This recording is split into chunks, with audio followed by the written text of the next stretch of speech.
Olá, cordiais saudações, fraterno abraço a todos os companheiros de ideal espírita, os simpatizantes e até aqueles que não acreditam, não tem problema, porque hoje eu vou contar uma história que independe se você é espírita, se não é espírita, se você é simpatizante, se não é simpatizante, se não gosta da doutrina espírita, não tem problema, pelo menos veja a história, ouça a história, assista esse vídeo, porque é muito bonito. Mesmo se nada for verdade. É uma história linda, e histórias bonitas deixam nosso coração mais leve, não é verdade? Bem, em primeiro lugar, desculpe a garganta, que não está boa para variar. Em primeiro lugar, eu gostaria de agradecer ao Centro Espírita Caridade e Fé pelo convite para fazer a última palestra do mês espírita, que se encerra com a palestra de hoje, dia 2 de novembro de 2020, a data de publicação desse vídeo. Eu gostaria muito de agradecer a oportunidade de contar essa história, que é uma bela história, como já disse. E essa palestra eu já dei recentemente para o Centro Espírita Bezerra de Menezes, lá em Araçatuba, mas foi uma live pelo Facebook, e agora nós temos a oportunidade de usar uma outra mídia, que é o YouTube. Então, teremos a oportunidade de divulgar essa história por mais um meio. Eu agradeço a todos que estão assistindo. Jericó. Jericó, uma bela cidade do Oriente. Jericó, a moderna Jericó, ela é um pouquinho diferente da Jericó dos tempos de Herodes, que é quando Jesus passou por lá, e da Jericó antiga. A Jericó antiga era uma cidade de 6.000 anos de idade, ela foi destruída por Josué, que eliminou, né, todos os habitantes, exceto uma moça e a sua família. E essa antiga Jericó, ela dista 1,5 km aproximadamente da Jericó herodiana, da Jericó dos tempos de Jesus. Jericó até significa cidade das palmeiras, que é uma cidade muito enfeitada por palmeiras. Hoje eu não conheço, mas dizem que não tem mais nenhuma por lá. Mas nos tempos de Jesus era uma pérola do Oriente. Era um lugar tão aprazível e tão agradável que o próprio Herodes tinha ali o seu palácio de inverno. Jerusalém fica numa altitude de aproximadamente 730 metros, enquanto Jericó está lá no Vale do Jordão, do Rio Jordão, a uns 27 quilômetros de distância. A distância não é grande, mas está lá embaixo, né? Então a temperatura é maior em Jericó. Portanto, Herodes tinha seu palácio de inverno lá, porque não queria ficar passando frio em Jerusalém, e ia para lá. E em Jerusalém, em Jericó, melhor dizendo, muitas pessoas iam lá porque tinham propriedades, tinham casas. Ali é uma temperatura durante o dia ao redor de 32 graus, à noite cai para 28, ou seja, no inverno é um clima agradabilíssimo para quem está com temperaturas próximas a zero lá em Jerusalém. Então, Jericó é um lugar bastante aprazível. Em Jericó morava um personagem importante da história bíblica. Em Jericó morava um publicano. Não apenas um publicano, morava o chefe dos publicanos. Seu nome? Zaqueu. Esta é a história de Zaqueu. Nós conhecemos um pouco da vida dos publicanos, além, claro, dos historiadores romanos que trouxeram essas informações até nós. Nós conhecemos um pouco da vida dos publicanos por Amélia Rodrigues, no livro Primícias do Reino, psicografia de Divaldo Franco. E a vida dos publicanos não é fácil como nós imaginamos, não. Não é porque eles eram ricos que eles tinham uma vida fácil. Como é que a Amélia Rodrigues nos conta que era a vida de um publicano? Por exemplo, a vida de Zaqueu, que era assim. Os publicanos cobravam impostos. Isso é fato, ninguém discute. Acontece que os publicanos pagavam antecipadamente ao Império Romano os tributos devidos, e depois tinham o direito legal de cobrar do povo os impostos que eles haviam adiantado aos romanos. E é claro que o faziam com lucro. Portanto, para o povo, eles eram injustos e desviados. Tanto é que eles eram considerados umas pessoas da pior índole possível. Aí você pode pensar, Não, mas tudo bem, se eles eram considerados injustos, desviados, em erro, em pecado o tempo todo, então os romanos pelo menos os consideravam cidadãos de uma certa classe, categoria que mereciam respeito. Não, não, não, não, não. Pelos romanos eles eram desprezados, humilhados e chamados de impuros. Então a vida de um publicano, embora ele recebesse um lucro importante, não era vida fácil, não. Você imagina um publicano tentando andar na rua, né? Sendo xingado de um lado da rua pelos romanos, do outro lado da rua pelo povo, né? Devem ter acontecido até agressões, né? Mas Zaqueu, chefe dos publicanos, porque ele havia já adiantado uma certa quantia de impostos para os romanos, e ele tinha que cobrar esses impostos com o devido lucro, e ele tinha vários publicanos que trabalhavam para ele. Os publicanos eram responsáveis por abastecer o tesouro público, por isso o nome publicano. E esses publicanos trabalhavam para Zaqueu. Zaqueu realmente era o chefe dos publicanos. Zaqueu é exclusivo de Lucas, do Evangelho de Lucas. E interessante que no Evangelho de Lucas, poucos nomes são citados, não tem uma citação abundante de nomes. Portanto, quando ele cita Zaqueu, é provável que seja o nome desse publicano mesmo. E é bem provável, é certo que essa história realmente aconteceu.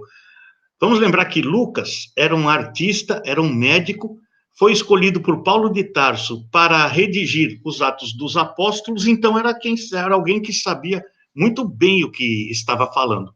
E no capítulo 19 de Lucas, nós encontramos, a partir do versículo 1 até o versículo 20, se não me engano, nós encontramos a história que cita Zaqueu, que é bacana. Eu vou relembrar rapidamente. Jesus vinha lá da Jericó Antiga, em direção a Jericó, que era uma passagem obrigatória para se chegar a Jerusalém. Jesus vinha por esse caminho e Zaqueu ficou sabendo. Zaqueu fica sabendo da história e o que ele faz? Eu quero ver o Cristo. Aí você fala, mas um publicano, pessoa de má vida, quer ver o Cristo? Vamos ver que a história não é bem assim. Zaqueu não era tão ruim quanto alguns dizem. Muito pelo contrário. Zaqueu queria ver o Cristo. E Cristo chegava com a sua comitiva. Uma multidão esperava Jesus. Zaqueu, segundo Lucas mesmo conta, era de baixa estatura. O que ele fez? Podia até usar dos seus empregados para abrir um espaço para ele ver o Cristo. Não podia, ele tinha dinheiro suficiente para isso. Zaqueu fez isso? Não. Zaqueu tomou uma atitude de humildade. Ele correu à frente daquela comitiva e subiu no sicômoro. Sicômoro é um tipo de figueira brava. A figueira mesmo é um arbusto, não é uma árvore baixinha. Ele subiu no sicômoro e esperou que Jesus passasse. Jesus passa e nós encontramos no Evangelho de Lucas Jesus olhando para Zaqueu e dizendo: Zaqueu, apressa-te em descer daí. Hoje me abrigarei em sua casa. Tem duas versões ali que os intérpretes ou os estudiosos utilizam dessa passagem. Alguns dizem que Mateus estava ao lado de Jesus. Mateus era publicano, ele havia sido publicano. Largou tudo para acompanhar Jesus. Mateus conhecia Zaqueu e falou: Cristo, veja lá Mateus sobre a árvore. Mas tem uma outra corrente, que aliás aqui eu gosto, né? Assim, eu puxo a sardinha para brás do Cristo, né? Sempre. Ao que diz essa corrente, Jesus olhou para Zaqueu e reconheceu Zaqueu. Mas Jesus já tinha visto Zaqueu? Não, não. Aí vamos pensar em Chico Xavier.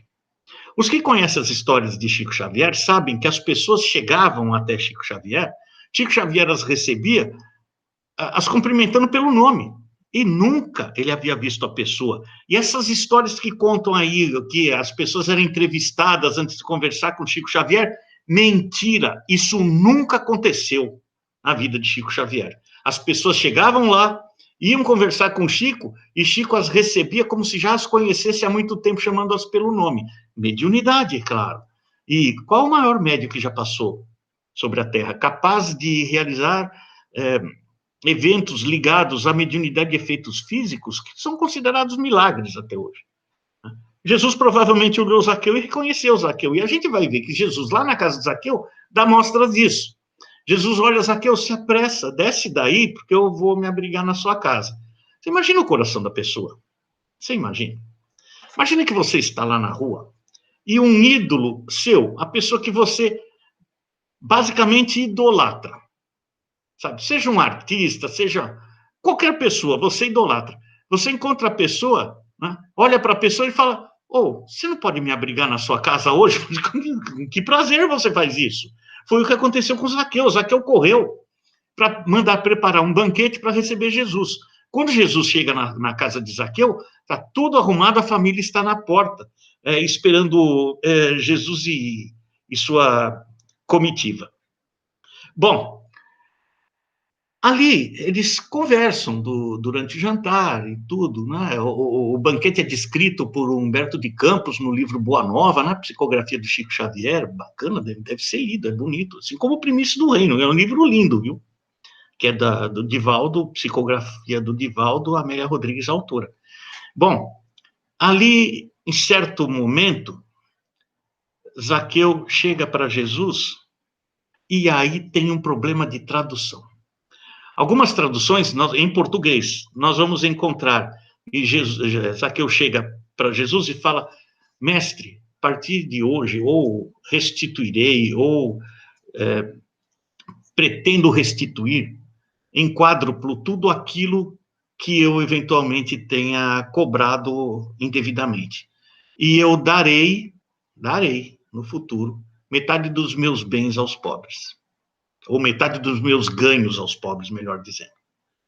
Bom, Carlos Torres Pastorino, que é figura conhecida, bastante conhecida, um teólogo, né, com formação em grego, em latim, ele diz que a tradução não é essa, não. Que em grego o verbo está no presente do indicativo, didone e apodidone, que em grego significa eu dou e eu restituo, o que indica uma ação constante. Não que Zaqueu iria fazer isso dali para frente, porque estava na presença do Cristo, mas ele informa o Cristo que ele já faz isso, porque ele sabia que o Cristo defendia a caridade. E Zaqueu já fazia caridade. Ele dava muito, ele dava metade dos ganhos. Claro que ele recebia mais, né? Mas ele dava metade do que ele recebia para os pobres. E toda vez que ele sabia, aliás, faz parte do Código Civil, se não me engano, da lei mosaica, restituir ao quádruplo quando você faz uma cobrança indevida. E ele fazia isso, ele vai e conta para o Cristo que fazia isso. E olha, é bom confiar em Carlos Torres Pastorino, porque ele, aos 21 anos de idade, ele defendeu sua tese de doutorado no Vaticano, na presença de um cardeal e 4 bispos ou 3 bispos, foi algo assim. Ele sabe do que está falando. Até tem algumas histórias interessantes sobre a defesa dessa tese, né? Que eu acho que ele colocou um outro conceito espírita e mandaram ele calar a boca para ele não ser reprovado. E o que ele fez? O mesmo que Galileu, né? Ficou quietinho e deixou passar. As pessoas, às vezes, não estão prontas para o que está ali à sua frente. Mas tudo bem. Bom, o que Jesus diz para Zaqueu? Hoje a salvação entrou na sua casa. E o Filho do Homem encontrou o que estava perdido. Vamos às explicações. O Filho do Homem encontrou o que estava perdido. Alguns estudiosos dizem que Zaqueu estava perdido, mas não que ele se perdera, que ele estava perdido no pecado, no erro. Mas só do fato de dizer que dá metade aos pobres, já não é bem assim. O que Pastorino fala para nós? A interpretação é que Jesus encontrara com Mateus que ele não via há muito tempo, desde o mundo espiritual, talvez. Nós não sabemos isso. Mas é como se uma pessoa, você não vê um parente há muito tempo, você encontra o parente, puxa, te encontrei, né? Você estava perdido? Talvez tivesse até uma interrogação aí. E com relação a agora a salvação entrou em sua casa, aí a explicação de Haroldo Dutra Dias. O nome de Jesus, na sua língua, é Yeshua. O nome completo de Jesus é Yeshua ben Yosef, ou Jesus, filho de José. Isso nos conta Haroldo. Yeshua é uma palavra que significa tanto Salvador como salvação. Jesus, então, deve ter usado ali um jogo de palavras, né? As pessoas veem Jesus sempre como aquela imagem sisuda, né? Que nem Allan Kardec. Você vê foto do Allan Kardec, aquela pessoa sisuda, com gravata, olhando meio de lado para uma foto do século XIX, todo mundo tirava uma foto assim. Mas quem leu a Revista Espírita vai ver que Kardec tinha um bom humor espetacular. E Jesus não era bem-humorado, Jesus falava com candura para aqueles que mereciam a candura, para os necessitados, para os pobres de espírito, como diz o Evangelho, falava com candura. Mas para os fariseus, nossa, Jesus dava bronca direto. Né? Mas Jesus tinha bom humor, talvez seja um momento de bom humor de Jesus. Falei, Zaqueu, salvação entrou na sua casa. Como se você tivesse um amigo chamado Salvador, e ele vai te visitar, e ele brinca com você, fala, Nilton, Salvador, enfim, entrou na sua casa, né? Você está salvo. É assim. Ou deve ter sido algo semelhante. O que se sabe é que, depois do banquete, terminadas as músicas e terminado o serviço do jantar, aquelas pessoas se destinam ou vão aos seus aposentos. Jesus olha para Zaqueu e diz, Zaqueu, eu vou orar. E é uma descrição muito bonita que tem lá no livro 13º Apóstolo, de Jorge Damas, em que Jesus se afasta em direção aos vinhedos daquela rica propriedade de Zaqueu e vai orar ao Pai em luar. Zaqueu foi dormir contente aquela noite.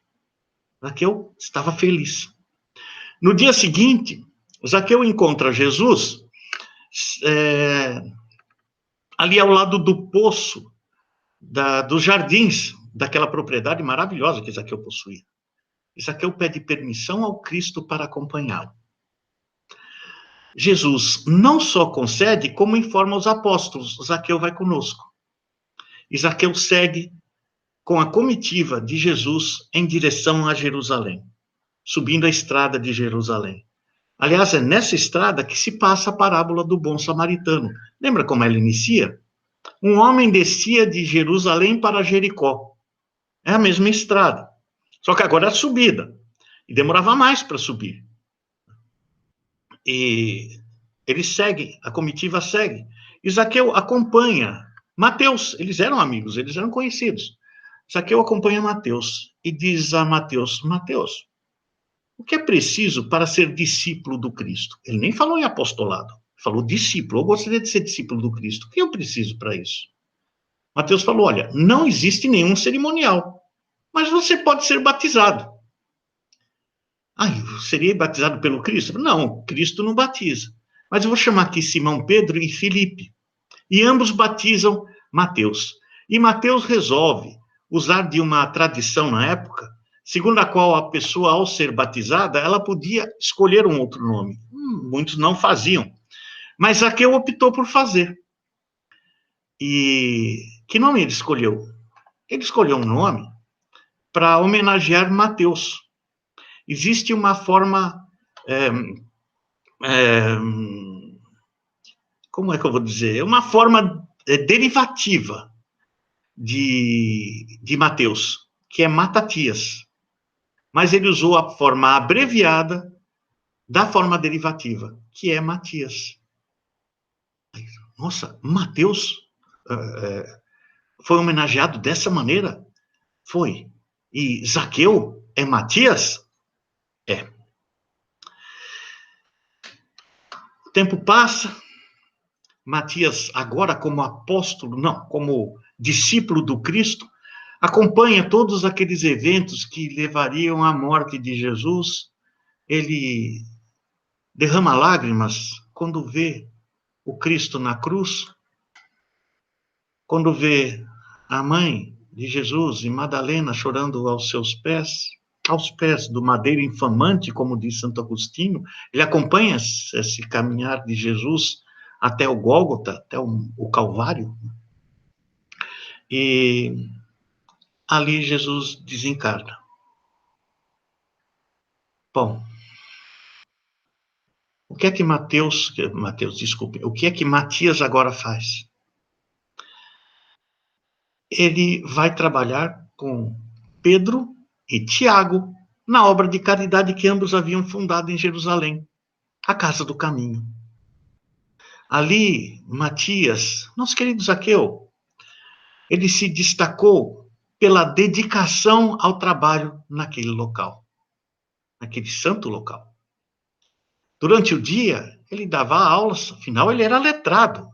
O Zaqueu provavelmente falava, além das línguas locais, ainda falava latim e grego. Ele era muito letrado, ele dava aula para a infância e juventude, ele cuidava da infância e juventude durante o dia. À noite, Matias era enfermeiro. E olha, as doenças daquela época não tinha antibiótico. Era algo bem complicado. E ele se esmerava em tratar a todos. Todos. Era uma alma muito nobre.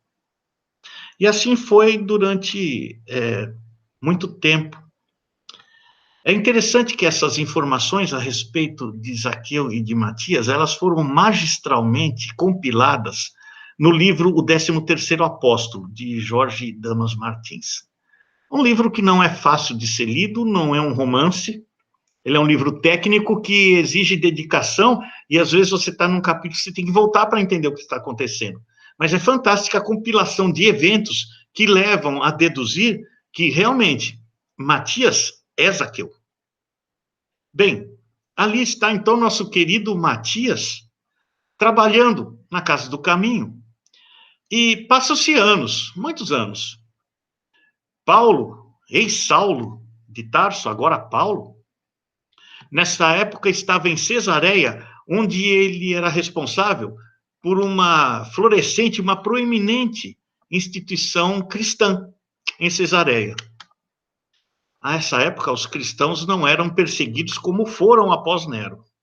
Bem, então estava lá Paulo de Tarso, e depois de tantas viagens de Paulo, aliás, eu sempre digo que nós só temos o cristianismo hoje espalhado por todo o Ocidente por conta das viagens de Paulo. Cada local que ele ia, ele abriu um núcleo cristão lá, e é por isso que nós temos o cristianismo. Eu acredito nisso, pelo menos.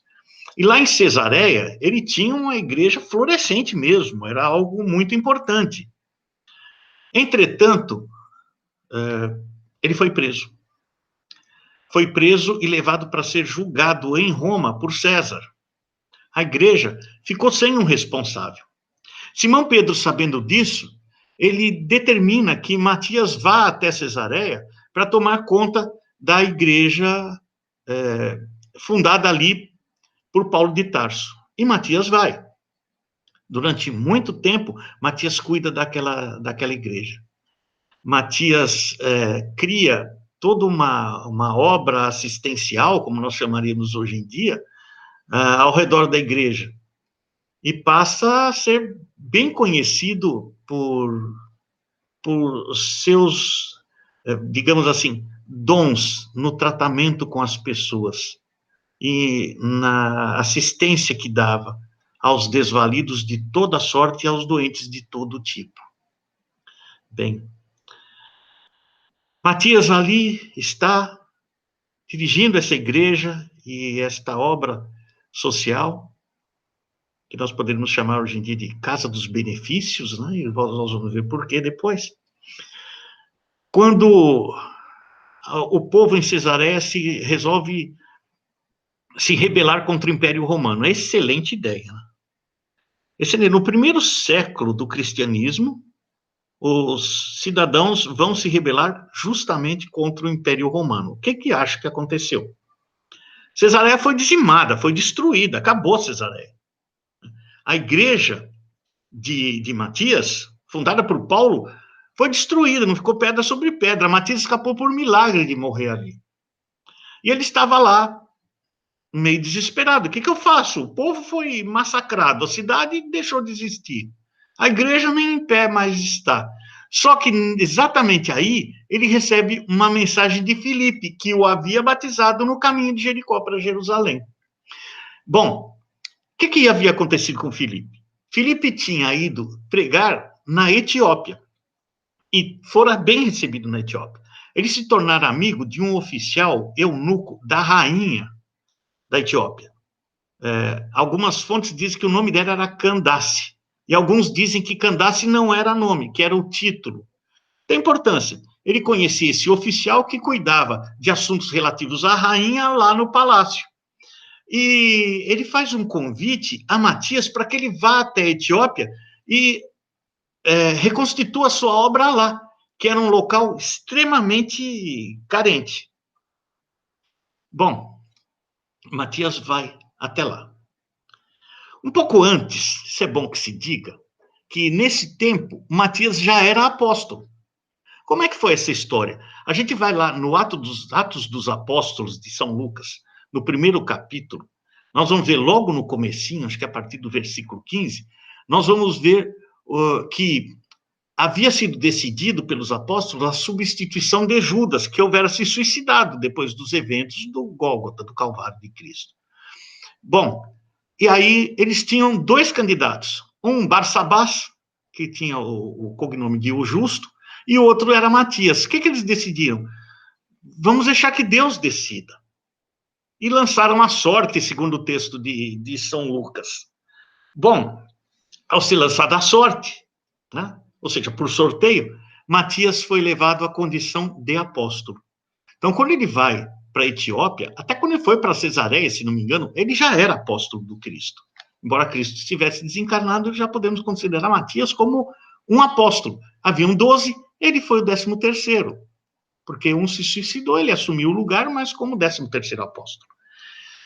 Ele vai até a Etiópia. O que Matias faz na Etiópia é digno de história para sempre. Porque ele pega um local onde não tinha quase nada, Filipe mesmo tinha tentado várias vezes, e tinha até conseguido criar um núcleo cristão, embora pequeno. Matias vai lá e transforma aquele núcleo cristão pequeno numa comunidade cristã, onde as pessoas podiam receber ensinamentos cristãos, podiam ter as suas necessidades básicas físicas atendidas, podiam ter suas doenças tratadas, atendia todo mundo. O que aconteceu com Matias? Se tornou uma personagem de destaque na região. Todo mundo praticamente endeusava Matias. E ele merecia mesmo essa deferência toda. O rei, sempre tem, né? Sempre, nossa, sempre tem um invejoso. O rei ficou com muita inveja disso aí.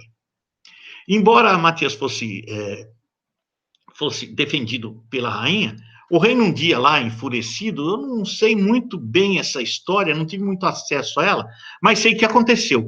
O rei enfurecido vai até os seus soldados, passa lá por cima do oficial que atendia a rainha, vai até os soldados e fala para eles, queima tudo. Gente, Etiópia, lugar relativamente seco, com casas de madeira, choupanas de madeira, com um telhado com cobertura de palha, tudo foi incendiado. Tudo foi incendiado. Acontece, e era próximo até o Palácio Real, tem até consequências disso, que o fogo quase chegou no Palácio Real. Quem é que ajudou a apagar? Os cristãos. Até que o rei depois se arrepende profundamente, mas naquele momento, queimou tudo. Bom, Matias escapou de uma das instalações e, vendo a igreja em chamas, ele corre para a igreja. Por quê? Porque era na igreja que eram abrigadas as crianças. As criancinhas lá na igreja, a igreja pegando fogo, o que Matias faz? Vou salvar as crianças. Quando ele chega, ele entra na igreja, o fogo o cerca. Os últimos que o veem Matias de joelhos orando aos céus. Matias desencarna. Mas todas as crianças estavam salvas. Matias e sua obra foram reduzidas a cinzas. Foram reduzidos a cinzas, e não seria a primeira vez. Bom, no mundo espiritual, Matias é recebido como herói, um verdadeiro missionário, um espírito já evoluído. em vias de uma evolução que a nós, aqui, no planeta de provas e expiações, não nos é dado até a entender direito. Bem, passam-se os anos. Matias no mundo espiritual, chegamos ao século III. 100 anos depois, aos anos 200 da era cristã. 213, se não me engano, aproximadamente. Bem, os eventos que eu vou narrar são contados para nós por Emmanuel, no livro Ave Cristo, que recomendo que todos leiam, a primeira vez como um romance, a segunda vez estudando, página a página, palavra por palavra. Nenhuma palavra se perde na obra de Emmanuel. E ali encontramos Matias no mundo espiritual, nosso querido Zaqueu, assistindo uma palestra de Cláudio. Cláudio, emissário de altas esferas, responsável por 2.000 espíritos. A gente, às vezes, é responsável por 1, 2 ou 3 filhos e não dá conta. Cláudio é responsável por 2.000 espíritos, as reencarnações, as inter-relações entre esses espíritos todos. E, após a palestra, Mateus vai até Cláudio e diz... Matias vai até Cláudio e diz: Cláudio, eu preciso voltar à Terra. Um filho meu muito querido de existência passada, e nós não sabemos se é como o Zaqueu, que tinha filhos, ou se é anterior, um filho meu de existência passada tem se perdido no mal, e eu gostaria de tentar resgatá-lo. Cláudio tenta demovê-lo da ideia. Fala: Matias, olha o jeito que está aquele mundo lá. E mais, seu filho ainda não está pronto. Talvez não seja ainda o momento. Mas, devido à insistência de um espírito da estirpe de Matias, Cláudio concede a ele 100 anos para que ele volte à Terra e tente trazer o filho para o bem. Aí, aquele que fora Mateus e assumir o nome de Matias, reencarna na Roma antiga, na Roma dos anos 200, como Quinto Varro, o principal personagem do livro Ave Cristo, de Emmanuel. Bem, Quinto Varro, um romano, com uma tendência muito grande ao cristianismo por motivos óbvios, não é? Fora tão cristão que receberam o Cristo em sua casa. Gostava muito dos conceitos cristãos, tinha um orientador espiritual, Apio Corvino, e ele era casado com Cíntia, e ele não tinha muitas posses. Ele não era pobre, mas não era um romano rico, não. Ele era empregado de Opílio, que era primo de Cíntia. Ele, até Emmanuel diz que a Cíntia parecia mais uma filha rebelde de Quinto Varro do que propriamente sua esposa, porque ela era o oposto dele.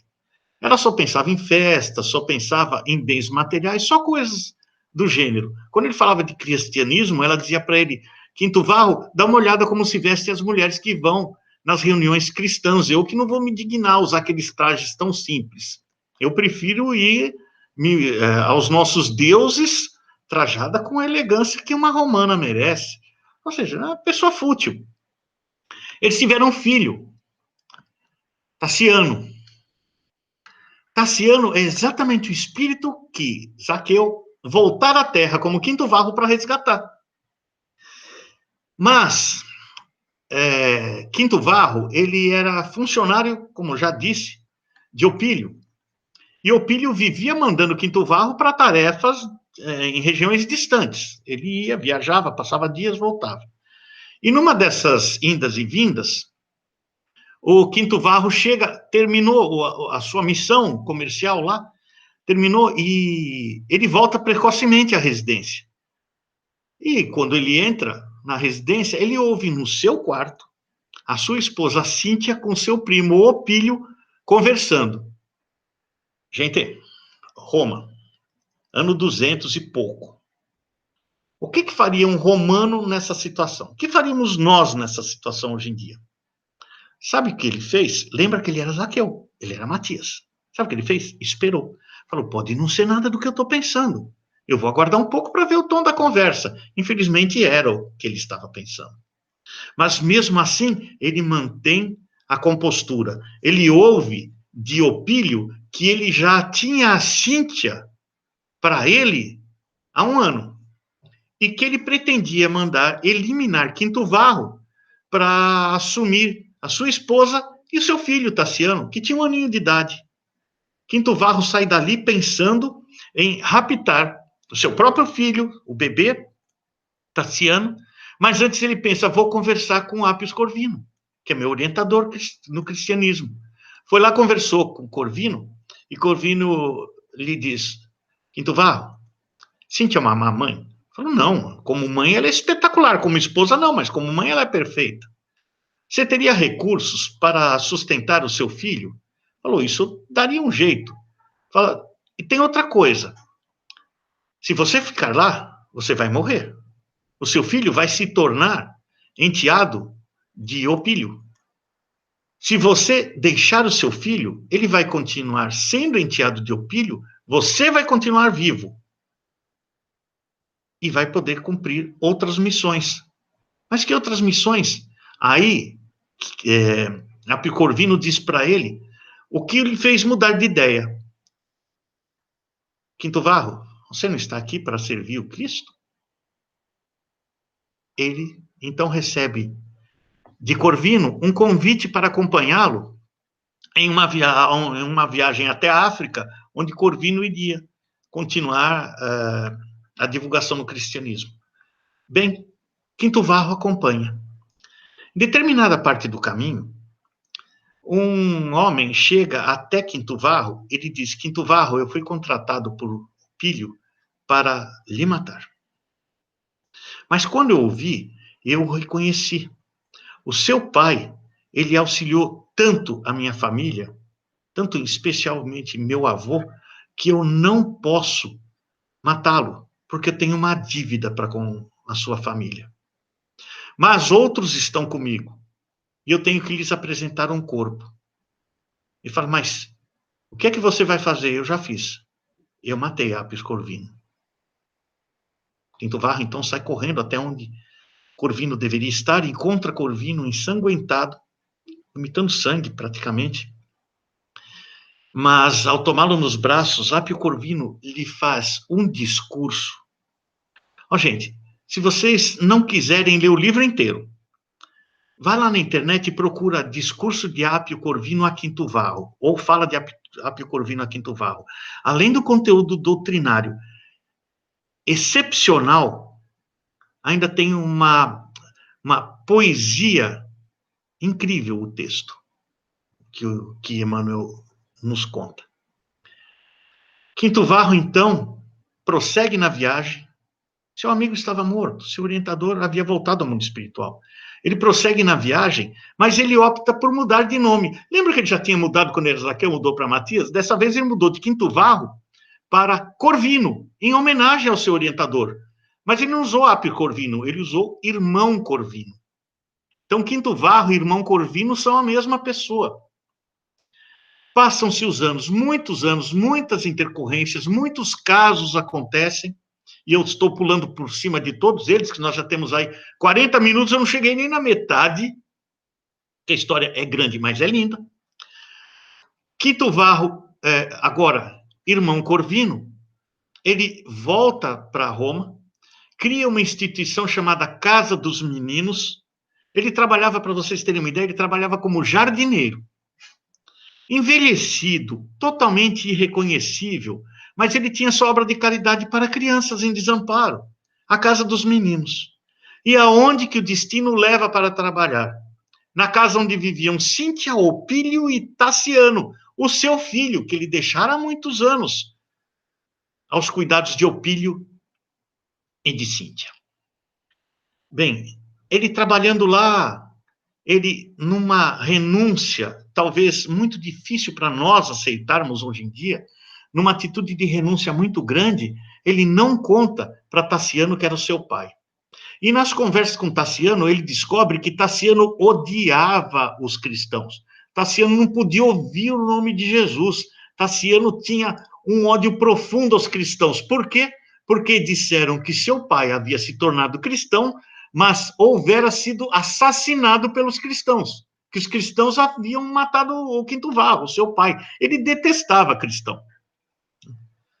Bem, passa o tempo, Quinto Varro, o irmão Corvino, ele vai levando a vida como é possível, fazendo cada vez mais amizade com Tassiano, porque a ideia era que um dia ele trouxesse Tassiano para o seu coração de pai e para o bem que ele tinha dentro de si.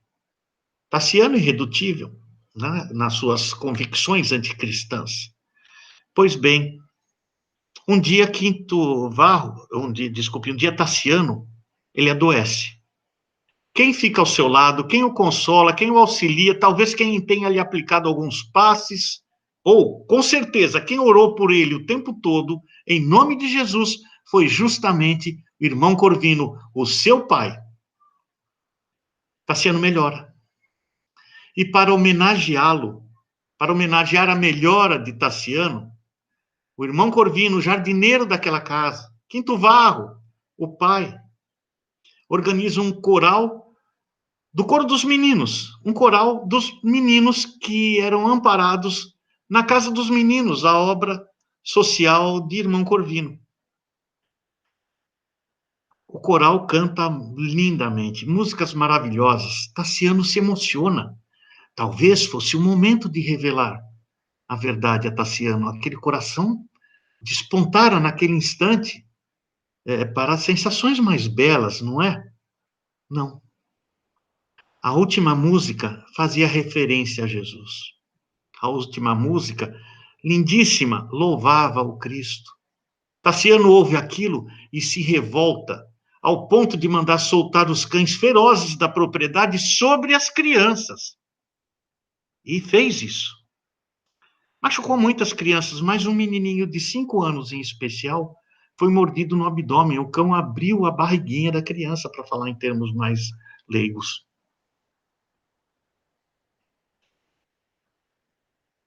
Irmão Corvino corre até aquele menino, é difícil contar, toma nos braços. E o menininho olha para ele e diz: eu sinto tanto frio. Ele consola a criança, que morre em seus braços. Frio que antecede a morte, não é? Ele, enfim, chega a Tassiano, talvez achando que Tassiano estivesse sensibilizado ou até em remorso por aquilo que acontecera, e revela a verdade a Tassiano. Tassiano o reverencia como pai? Não. Tassiano o denuncia como bruxo. Para resumir a história, Quinto Varro, seu pai, irmão Corvino, o nosso querido Zaqueu dos tempos bíblicos, ele é executado e o carrasco tem que lhe aplicar 3 golpes de espada para que ele desencarne. Ele chega no mundo espiritual, recebido como um herói. Por quem? Por Apis Corvino e por Cláudio. Ele chega até Cláudio, né? Olha para Cláudio, e Cláudio... Você imagina o Cláudio nessa hora? Ele olha para Cláudio, Cláudio fala: ô Quinto Varro, você vai pedir para voltar, né? Fala: vou. Eu tenho que resgatar Tassiano.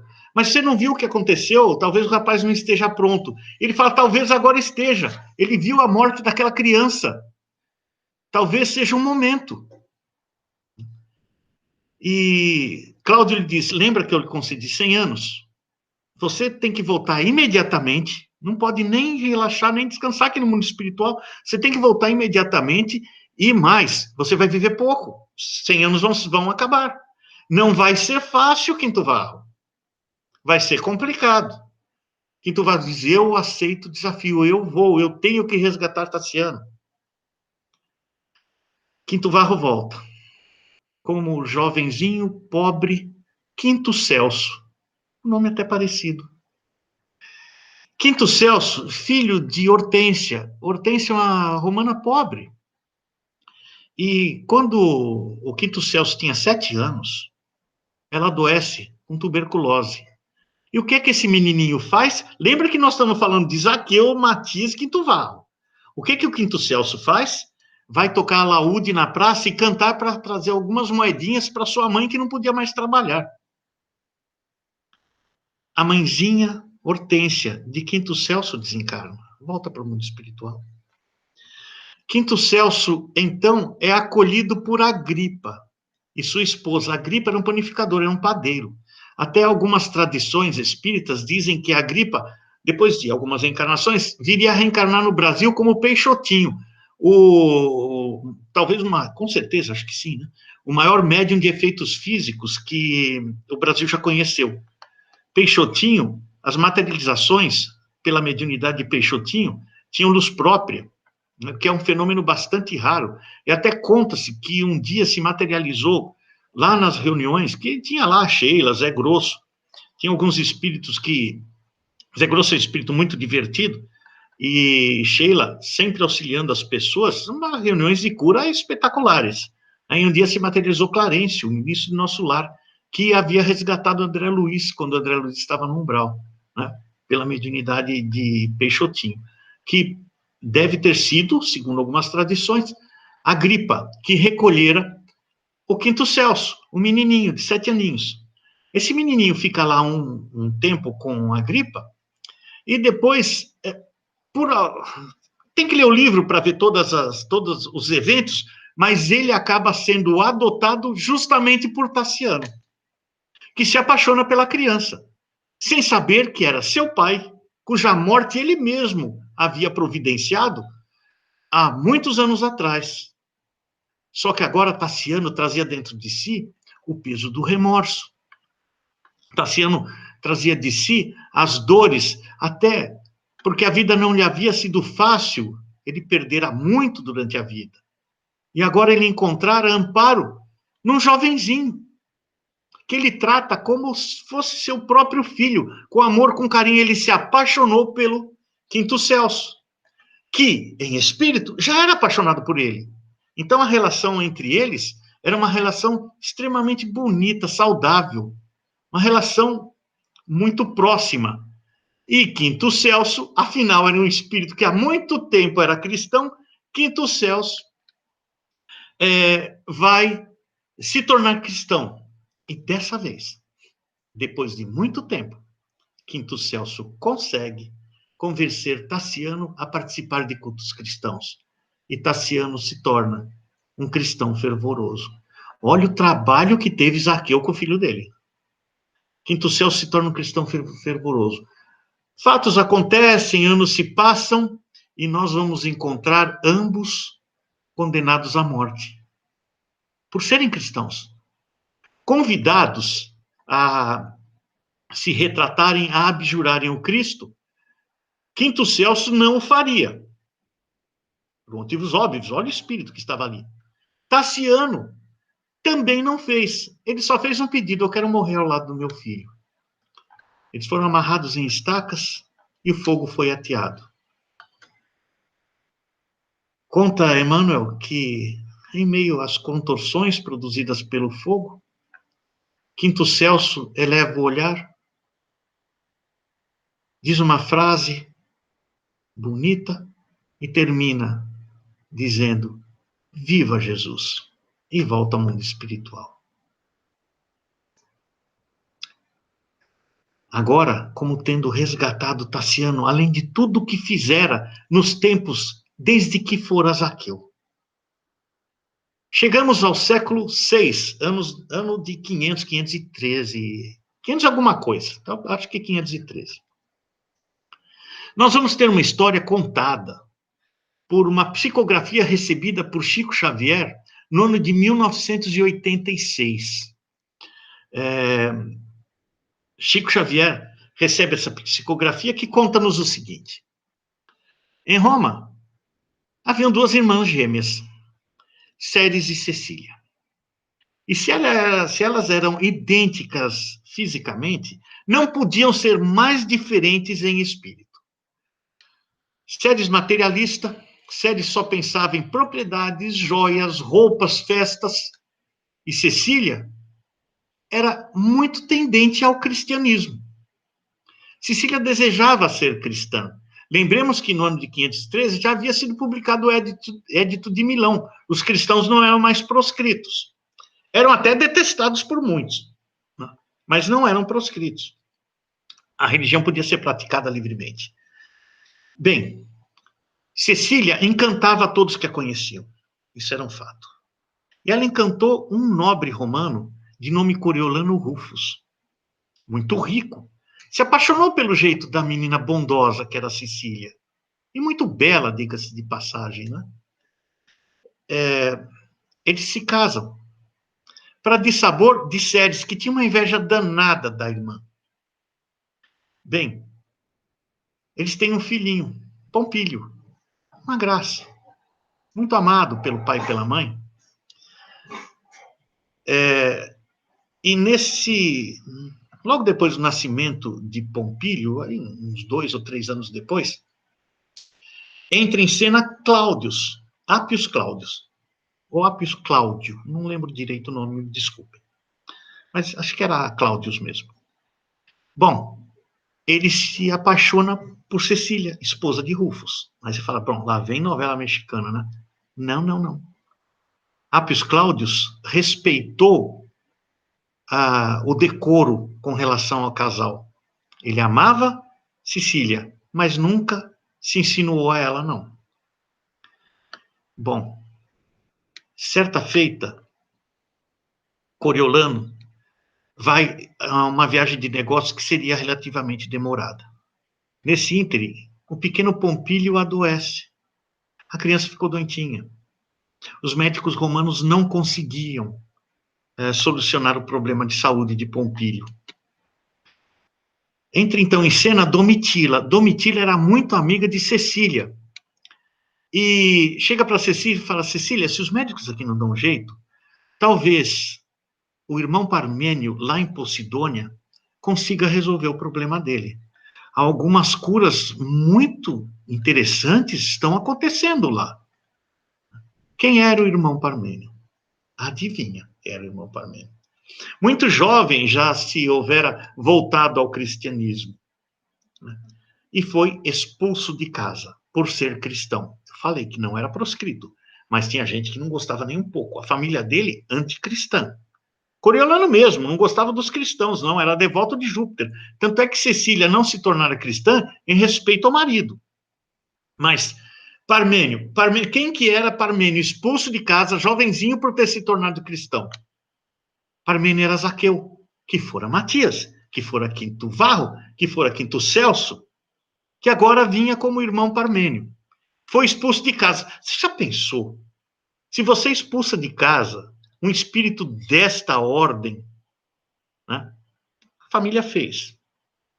Acha que Parmênio se deixou levar pelo desânimo? Não, ele foi para Posidônia e criou a Casa dos Benefícios, onde ele atendia a população carente, ele atendia os desvalidos de toda a ordem, ele atendia os doentes de todo tipo, e aquela obra cresceu e ficou conhecida. Pois bem, Cíntia, com seu filhinho Pompílio e Domitila, vão até Posidônia para se consultar com Parmênio. Bem, que era Zaqueu. Nisso, Coriolano volta. Nesse intervalo, antes da chegada de Coriolano, Ceres, que queria destruir a vida de Cecília, queria as coisas de Cecília para ela, queria o filho, queria o marido, queria as posses, queria tudo para ela. Ela armou um plano, ela sabendo que Cláudio gostava de Cecília, ela chega para uma serva e fala assim, olha, providencie um lauto jantar e convide Appius Cláudios para o jantar. E fique olhando tudo o que acontece. Pois bem, Cláudios, na inocência, recebeu o convite, vai até a residência, é recebido por Ceres, e ambos jantam, aquele jantar maravilhoso. E ao final se beijam. Na psicografia que Chico recebeu, não se conta nada além disso. É provável que tenha acontecido coisas além disso. Não se sabe nem quando ele saiu da casa. Foi no dia seguinte, foi no mesmo dia, sei lá. Mas também não conta se Ceres se apresentou a ele como Cecília, o que é muito provável. Eu até acredito que sim. Pois bem, chega Coriolano, 1 ou 2 dias depois.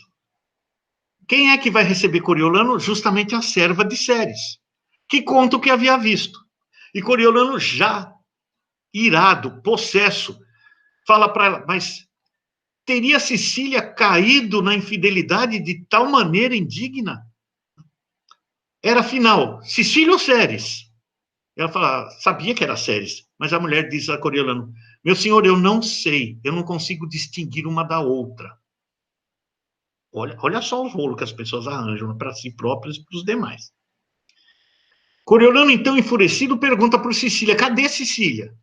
A Cecília levou Pompílio para ser tratado por Parmênio lá em Posidônia. Aí sim, azedou o caldo de vez, porque Coriolano considerava ele um charlatão, um impostor, e pior de tudo, era cristão, que ele não suportava. O que ele faz? Reúne alguns homens e vai até Posidônia. E chegando lá, ele manda que os homens cerquem aquela comunidade e ponham fogo em tudo. De novo. Aquilo aconteceu de novo. Na final da psicografia se diz assim, ao final, Parmênio, a casa dos benefícios, os abrigados de Parmênio estavam reduzidos a cinzas. Mais uma vez, Zaqueu perece por conta de consequências terríveis dos feitos de outrem. Mas ele teria mais uma chance. A história não termina aí, não, porque nós não sabemos entre o século VI e o século XVI o que aconteceu, são 1000 anos. Mas nós vamos encontrar Zaqueu, Matias, Quinto Celso, Quinto Varro e Parmênio reencarnado de novo na França do século XVI. Nessa França do século XVI, no ano de 1572, Catarina de Médicis, mãe do rei da França, tinha uma filha que queria se casar naqueles dias. Pois bem, Catarina de Médicis resolve dar um presente ao Papa, que estaria na cerimônia. E que presente que ela daria ao Papa católico? Que presente ela daria? Uma propriedade? Talvez. Joias? Quem sabe? Uma carruagem puxada por 6 cavalos? Não. O presente que ela dá é a morte de todos os protestantes que haviam vindo para Paris para participar da cerimônia. Os conhecidos na época como huguenotes. Mandou matar todo mundo, no que ficou conhecido como a Noite de São Bartolomeu. Inclusive, Divaldo Franco diz que todos nós espíritas, ou uma boa parte de nós espíritas, estávamos envolvidos naquele rolo da Noite de São Bartolomeu. Eu espero ter sido huguenote, juro que eu espero ter sido huguenote e não soldado. A matança se espalhou pela França. No norte da França, existia um fidalgo, um nobre, boníssimo, uma pessoa de coração enorme, que atendia a todos que chegavam a ele.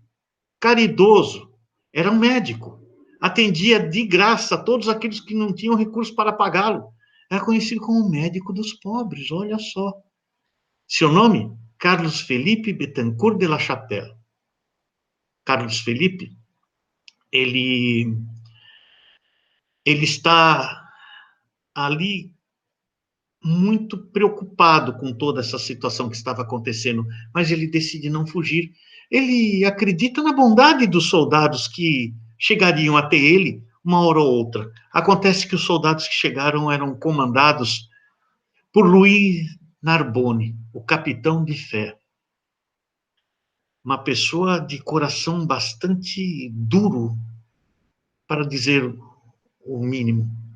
Por ordem de Louis Narbonne, toda a família. Essas passagens, eu fico imaginando o que as pessoas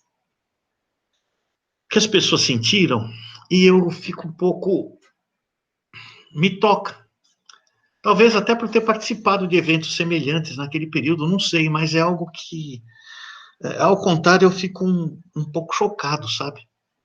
Mas vamos continuar. Os soldados invadem a casa de Carlos Felipe. A sua família estava toda reunida, e quando eles invadem, o que estava fazendo Carlos Felipe? Estudando junto com a família, conduzindo um estudo familiar do Evangelho, justamente o Sermão do Monte. Quando os soldados invadem, ele primeiro pede para terminar o estudo. Não é concedido, depois ele se entrega em holocausto. Diz: eu me entrego, podem me tirar a vida, mas deixem meus filhos vivos. Por ordem de Luiz Narbonne, todos são mortos. E ali volta precocemente ao mundo espiritual aquele que fora Zaqueu, Matias, Quinto Varro, Quinto Celso, Parmênio e agora Carlos Felipe. Volta ao mundo espiritual por ordem de Luiz Narbonne. Só sobreviveu Ruth Carolina, uma das filhas de Carlos Felipe, que havia se abrigado numa casa cristã e não foi encontrada pelos soldados. Ela perpetraria uma vingança terrível contra Luiz Narbonne, e esses fatos estão descritos na obra Nas Voragens do Pecado, porque Ruth Carolina caiu nas voragens do pecado ao se vingar de Luiz Narbonne. A história vai muito além disso. Nós temos 3 livros de Ivone do Amaral Pereira que contam essa trajetória desses espíritos, de Luiz Narbonne e Ruth Carolina. Ao longo de 300 anos, é descrito, os eventos são descritos, primeiro, Nas Voragens do Pecado, O Cavaleiro de Numiers e O Drama da Bretanha, livros fantásticos. E depois nós vamos descobrir que quem era Ruth Carolina? Era Ivone do Amaral Pereira. É um livro basicamente autobiográfico. Charles, espírito que narra a história, é quem forma a Ivone. Falou: essa história toda que nós contamos é a sua. E quem era Luiz de Narbonne? Como voltou Luiz de Narbonne? Depois de muitas indas e vindas e coisas terríveis que aconteceram, e também coisas belas que aconteceram, ele se apaixonou muito pela Ivone, pela Ruth Carolina, ao longo das várias roupagens que Ivone teve ao longo da sua vida espiritual. Mas também, Luiz Narbonne também teve. E nós vamos encontrar Luiz Narbonne lá no livro Memórias de um Suicida, também na psicografia de Ivone do Amaral Pereira, como o doutor Roberto de Canalejas. Ou Roberto Canalejas, que ele é de espanhol. Então, era ele, Luiz Narbonne, que havia matado o Zaqueu, reencarnado como Carlos Felipe. O tempo passa. Um dia, Ismael, espírito da esfera crística, responsável, como diz Humberto de Campos, no livro Brasil, Coração no Mundo, Pátria do Evangelho, o espírito que cuida da pátria do Cruzeiro do Brasil, ele chega até Carlos Felipe, Zaqueu, Quinto Celso, Quinto Varro, Matias, Parmênio, e diz a ele: temos uma missão, caso você deseje aceitá-la. Fazer uma missão em nome do Cristo eu não rejeito nunca. Então, você vai reencarnar nas terras do Cruzeiro e será responsável por uma doutrina maravilhosa que já foi levada para lá, está sendo levada para lá. No dia 29 de agosto de 1831, a Fazenda Santa Bárbara, no Ceará, reencarna o nosso querido Zaqueu, nosso amado Matias, nosso memorável Quinto Varro, nosso aconchegante, porque era assim como nós nos sentimos lendo as histórias de Quinto Celso, ao herói Parmênio. Reencarna aquele que fora todos esses personagens e Carlos Felipe, lá no Ceará. Recebe o nome da família, nome que marcou a história do Espiritismo antes e depois dele. recebe o nome de Adolfo Bezerra de Menezes Cavalcante. Quando eu recebi o convite para uma palestra, que é essa, eu tinha a opção de contar a história de Bezerra de Menezes, mas eu optei por contar a história de Bezerra de Menezes, até que ele se tornasse Bezerra de Menezes. Importante dizer que essa mensagem que Chico recebeu em 1986 é assinada por Bezerra de Menezes. É importante lembrar da compilação feita por Jorge Damas Martins no livro 13º Apóstolo, que conta com fontes confiáveis a história de Zaqueu de Matias. Portanto, na psicografia de Chico, Bezerra fala na terceira pessoa quando se refere a Parmênio, porque era ele mesmo. As histórias de Quinto Celso e Quinto Varro, que são bem narradas na obra de Emmanuel, Ave Cristo, como sendo personagens principais da obra, ela é confirmada por Ivone do Amaral Pereira, que teve como pai, numa das encarnações, Bezerra de Menezes, como Carlos Felipe Bittencourt de La Chapelle. Bezerra e Ivone, eles conversavam como nós conversamos com nossos parentes queridos, era nesse nível, eles tinham uma relação muito próxima. Né? E até um fato interessante, Ivone não guardou isso só para ela. Newton Boechat, que é um médium conhecido, já desencarnado, ele ia lá, visitava a Ivone, frequentava a casa de Ivone. Né? Ivone contava essas histórias para ele e ele não escondeu, não. Ele perguntou, mas posso contar? Claro que pode. E Ivone houvera sido filha de Bezerra de Menezes, lá em 1570, naqueles anos lá, da terrível noite de São Bartolomeu. Portanto, eles tinham uma relação muito próxima. Até um caso interessante, quando Ivone reencarnou no Brasil, finalmente, né, e tinha lá seus 14, 15 anos de idade, e era visitada pelo Roberto Canalejas, que é grande apaixonado por ela. Era visitada sempre. O que ele fazia? No desdobramento do sono, ele pegava a menina, vamos lá para o mundo espiritual, vamos lá bater papo, vamos conhecer, vamos conversar. Ele não conseguia se desprender, se desligar da moça. Né? E fazia isso noite após noite. Até que um dia, quando eles voltaram, ela não conseguia reassumir o corpo físico. Não conseguia voltar para o corpo. Aí, o Roberto desesperou, falou, o que eu faço agora? Ele lembrou do Bezerra, foi filha do Bezerra, ele não vai recusar vir ajudá-la. E faz uma prece e solicita a Bezerra de Menezes, que imediatamente surge ali. Né? Bom, ele olha para o Roberto Canalejas, põe o dedo no nariz do Roberto e fala, você nunca mais vai vir buscar essa menina aqui. Você mantém uma distância segura. Depois ele reencarnaria, ele iria conhecer Ivone aqui no Brasil, né, mas eles não se uniram. Né? Até eles se conheceram mesmo, ele queria uma união.